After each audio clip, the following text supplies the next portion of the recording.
I always say, everybody in the room, let's say there's 1,000 people here, just take a look at your fingernails and your fingers. Just take a look at your 10 fingers and talk to your fingers today before you go to bed tonight and ask them to stop growing fingernails. That you're tired of it, like I was tired of writing and worn out from it and so on. And just ask it, just tell it, demand it.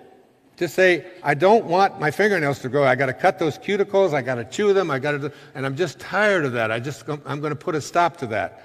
And you have this awareness that there is something doing that to your fingers, growing your fingernails every single day, independent of your opinion about it. It makes no difference who the I that you think that you are is directing that. Now, the interesting thing about it is, if there's 1,000 people in here, and we each have 10 fingers, that means there's 6,000 fingers in this room. Those 6,000 fingers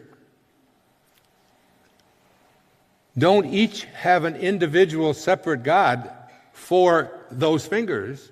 There's some kind of an impersonal, non-dual, non-local intelligence that is growing every one of our fingernails every single moment that we are alive. And we are all connected by that intelligence, by that invisibleness, by that infinite consciousness. And not only that, but if there's 6 billion people on this planet, there's 60 billion fingers, and that intelligence is growing every single one of those fingers, and we are all connected to it. That alone is enough of an awareness to recognize that there is no individual consciousness, there's a group consciousness. It's beating all of our hearts.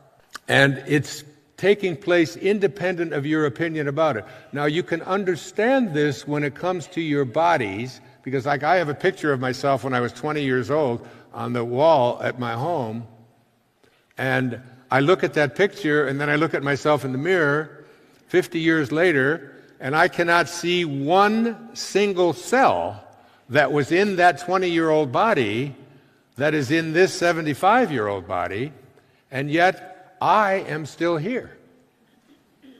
The I that I am, the I that is we, the I that is collective, the self, the infinite consciousness within each and every one of us is ageless. It's beginningless. It is endless. And it is taking care of everything that needs to be taken care of for you. Not only is it doing that, as I started writing, I can see clearly now, I realized that what I just said that applies to your body also applies to everything else in your life. There is an intelligence that is taking care of it all. And it was all laid out for you from the beginning. The problem is that we came into this world and we took on a set of beliefs that had us believe that we're separate from each other instead of that we're all connected to each other. By all you have to do when you're looking at a stranger and say, well, I don't know that person, just recognize that whatever's beating its heart is beating yours. It's not a separate intelligence over here for his heart and then a separate one for yours. It's not a separate fingernail God for this one and for there. It is in every one of us. And this intelligence is infinite, even though these bodies of ours that show up and manifest in this space are not. I don't even believe that I'm the thinker of the thoughts that I have. That thought is just something that just shows up, and we can pick whichever ones we want to use at any given time. We can't go inside of our brains and look and find our thoughts, find a thought in there. We can find the command center in our brains that allow us to have a thought that says, I think I'm going to wiggle my finger, and then you have that thought, which you don't even know what it is, you can't get a hold of it, it's beyond your senses, and then you wiggle your finger, and instead of going, wow, booga, booga, but look at that.